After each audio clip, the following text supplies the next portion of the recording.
Welcome to another deep dive. This one, you guys sent in something really interesting. It's this document. It's called the Archipelago of Need. And, like always, we want to kind of extract the core insights, give you a real shortcut. Yeah. So you can kind of like grasp what's going on here and hopefully spark some of those aha moments along the way. Absolutely. So today, we are going to immerse ourselves in a very specific challenge, and that is the challenge of connecting with every barangay in the Philippines with the gospel. And barangay is essentially every village or district. And this mission, I think, is uniquely shaped by the geography of this nation. Yeah. When you look at the Philippines, the thing that sort of jumps out at you immediately is just the sheer number of islands. It's over 7,641 islands. So we're not talking about like one contiguous landmass. This is like a scattering of individual communities. And so each one has its own unique context.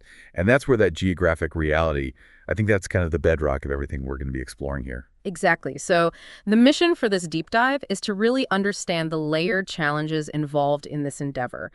It's not as simple as just plotting a route on a map. We need to understand the geography, the complex geography, the tapestry of cultures, and the existing infrastructure, which can range from highly developed to practically non-existent. And then we'll examine the strategies that are being proposed to actually navigate these hurdles.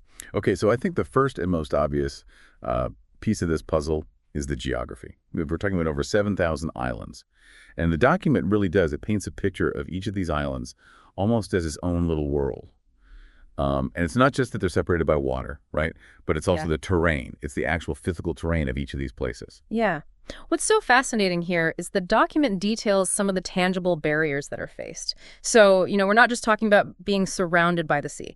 Imagine you're in a place that has rugged, mountainous interiors that can completely isolate communities.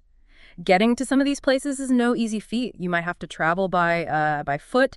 You might have to utilize all-terrain vehicles.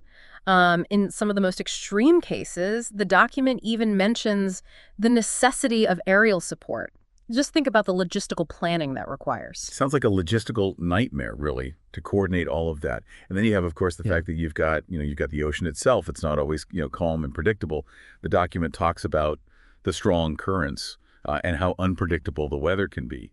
So, having a boat doesn't necessarily solve all the problems of sea travel. That's right. And successfully navigating those waters often demands a very specialized and localized knowledge. The document highlights how local fishermen and boat operators, community boat operators, play a crucial role because they understand the currents and the tidal patterns in these very unpredictable conditions. And what's interesting is that modern technologies like GPS and real-time weather monitoring are being integrated to make these journeys more safe and efficient. And then you have this fact of distance and isolation, right? Mm-hmm. Each island, each barangay, it's sort of like its own self-contained community in a lot of ways. It's not just about reaching a location once. It's about establishing sustained contact. So, how do you allocate resources in a way that really makes sense? And you have to plan for the long term in these kind of places. So this leads to a very critical question. How do you formulate solutions when you're faced with such a vast geographic challenge? And the document, I think, very interestingly outlines some really ingenious approaches to solving this. Yeah, it seems to be a real smart combination of using modern technology along with the very localized traditional knowledge. So, they talk about things like using satellite communication so you can have reliable connection and using detailed mapping so you can plan routes and even, getting up to the minute weather forecasts so when it's safe to travel. And I was really intrigued by this concept of modular transportation solutions. And this is this very flexible approach where they combine different modes of transport. So it could be boats, it could be land vehicles, and even in some cases, drones to create a very adaptable chain of movement. So essentially, they're identifying the most effective tool for each segment of that journey. And one thing that they found is that these locally adapted solutions that came out of necessity have proven to be more resilient and more cost-effective than they initially envisioned. It was a very bottom-up type of ingenuity. And, it only makes sense that local partnerships would be absolutely key in this. I mean, if you're going to navigate this terrain, if you're going to understand the waterways, you've got to have the people who live there and who know it intimately guiding you and giving you their expertise. And it really connects to this broader idea of holistic mission planning, which the document talks about. It's not just about the physical act of getting there. It's about addressing both spiritual and physical gaps that might exist. And this requires a degree of physical endurance, mental endurance, and faith. explicitly faith. And even the actual outreach, it has to be innovative. It has to be tailored to each of these communities. I mean, some places they're talking about leveraging digital evangelism. Yeah. In other places, they're talking about local church planting or focusing on community services that address a specific need in that community. Right. And moving beyond the geographic hurdles, the document kind of delves into what it calls the cultural mosaic of the Philippines. And this, I think, is an even more intricate layer of complexity than the physical landscape. Yeah, I mean, I knew that the Philippines were culturally diverse, but it's one thing to know that, and then it's another thing to read that there are over 100 distinct languages spoken across the archipelago. It really underscores that each island, each barangay, is its own unique story. It's shaped by indigenous practices, that go back centuries, colonial influences from different periods, ongoing regional innovations. It's a very rich tapestry, as the document describes.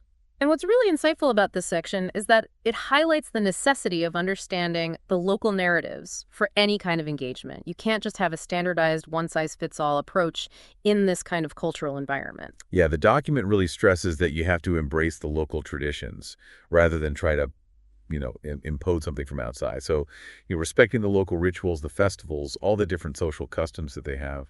And, of course, the linguistic diversity is something that you cannot underestimate. Translation and contextualization become absolutely critical because you want to make sure that whatever message, is being shared is accessible and it resonates in the local language. And it's important to acknowledge the historical context, which the document also brings up. You have this history of colonization, periods of resistance, cultural revival. And, I think understanding that really provides a foundation for building trust and authentic relationships. Yeah, absolutely. And so then the question becomes, how do you meaningfully integrate faith with such a diverse range of local cultures? And again, the document offers some very practical strategies for doing this. Well, one of the things they talk about is this concept of contextual theology. And I think what they mean by that is that, they want to develop theological understandings that make sense to the people who live in that particular cultural context. That speaks to their struggles, their hopes. And culturally relevant worship, incorporating local music, indigenous art forms, storytelling methods into services, and in a way that not only makes it more accessible, but also celebrates the community's heritage. I love that they also talk about community-centric outreach, really designing these initiatives that address specific needs, whether it's education, healthcare, economic empowerment. You're demonstrating the practical relevance of faith in the day-to-day lives of the community. And it goes back to this theme of respectful engagement and mutual enrichment. It's not a one-way flow of information or values. Yeah, it really highlights how much learning can happen between those who are coming to share their faith and those who already have a belief system. Local traditions often have a lot of wisdom. They have insights into how these communities have been resilient. And the importance of partnering with indigenous leaders. The document really highlights that because, if you have their endorsement, their active participation, it lends a huge amount of credibility and authenticity to whatever initiatives are being, undertaken. And again, it comes back to that point about adaptive strategies. What works in one barangay might not work in another. You really have to tailor things to the specific cultural context. And there's this powerful idea that this culturally sensitive approach can actually lead to a lot of transformation. It can strengthen community bonds. It can lead to cultural preservation and innovation where heritage is celebrated. And it can even create a unified vision of national renewal. But it has to start barangay by barangay. Then they move on to this section about infrastructure and communication. And it's interesting because you get this picture of modern technology coexisting with very traditional ways of life. Absolutely. I mean, you have places that have digital connectivity and develop transportation networks. And then you have places where the more traditional methods and infrastructure are still very prevalent. Yeah, so let's talk about the opportunities. When modern infrastructure exists, what kind of opportunities does it create?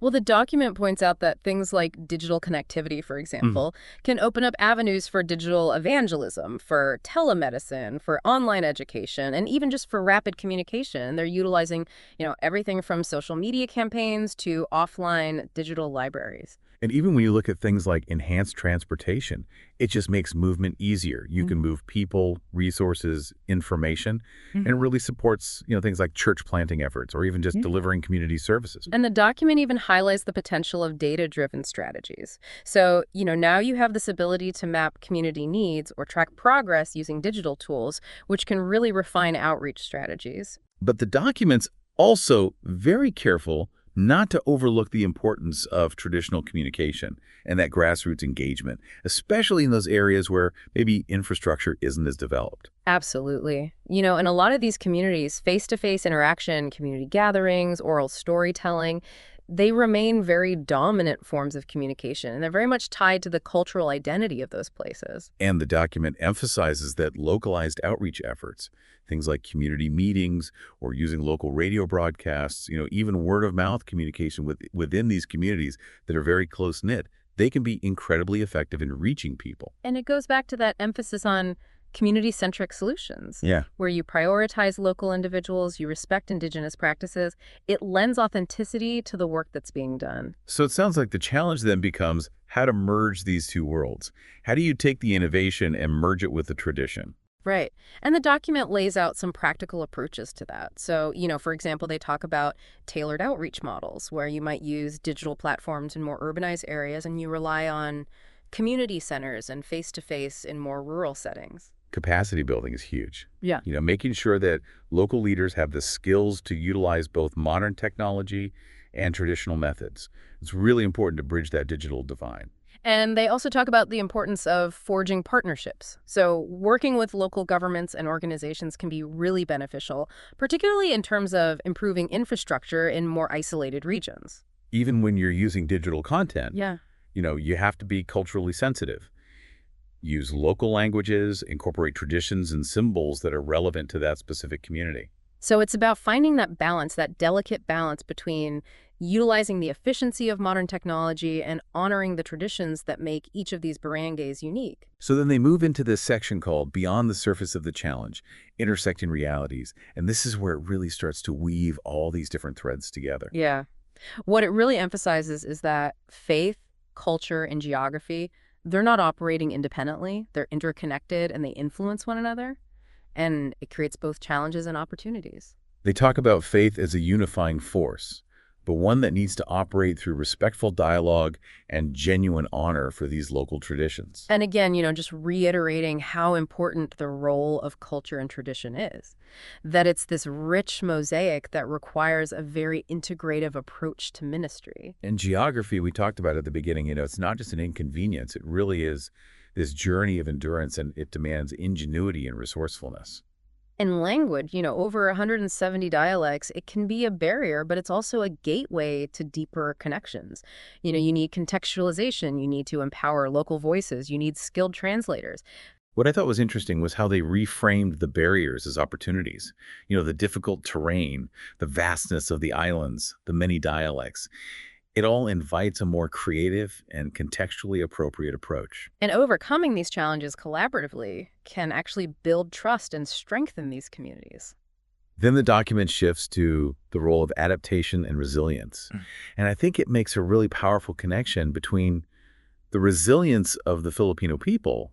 They face so many natural disasters. That's right. I mean, this historical resilience that they have, they've weathered typhoons and earthquakes and volcanic eruptions, and it really does speak to their spirit.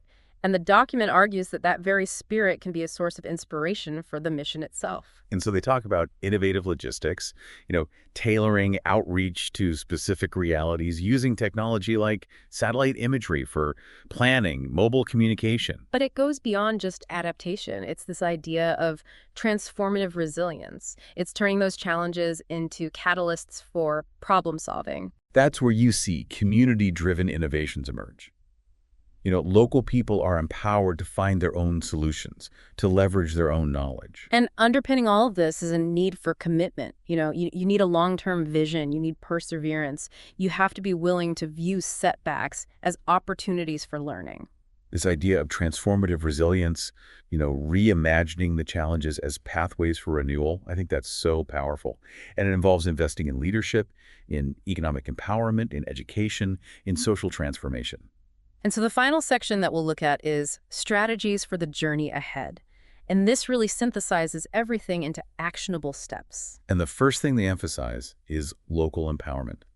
Partnering with local leaders, educators, government officials, making sure this is a movement that's driven from within. And the strategic use of technology, using it to bridge distances, mobile outreach, digital literacy training, communication networks. Collaboration is key.